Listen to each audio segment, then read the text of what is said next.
It's time to put everything that we've learned about foundation into action.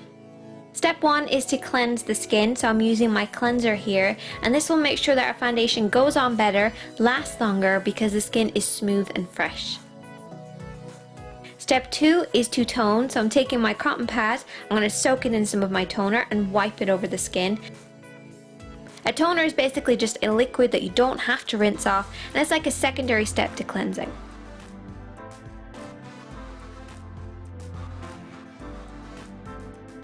Step 3 is so important, and it's to moisturize. This is actually going to give our foundation something to hold on to, so it will last longer on the skin. And the biggest step is to leave it for at least 5 minutes. So once you've moisturized, give yourself a little bit of time. This will make sure that the skin is settled and the moisturizer has sunk in. Next step is totally optional, and it's to use a primer. Not everybody needs a primer, but if you are going to use one, now is the time to do it. I also like to leave this a few minutes to sink in before I apply my foundation. I've chosen 2 foundations that I'm going to mix up to get the perfect blend for me.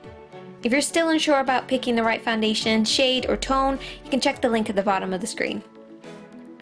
It's important that you don't have too much foundation on your brush. Make sure you apply a little bit at a time and slowly build it up.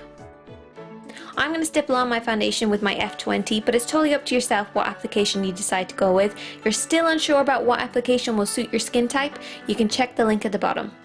When you're doing around the lip area, it's best to press your lips together to make sure you don't get too much foundation on them because it can be a little bit drying.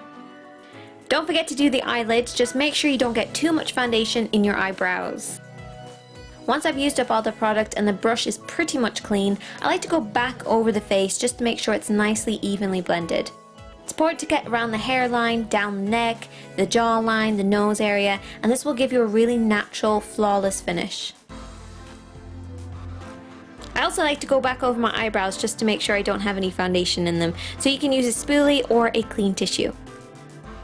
And that is the finished look, and that is how I apply my foundation. If you do have any more questions, feel free to ask them. I'll see you guys next time. Bye bye!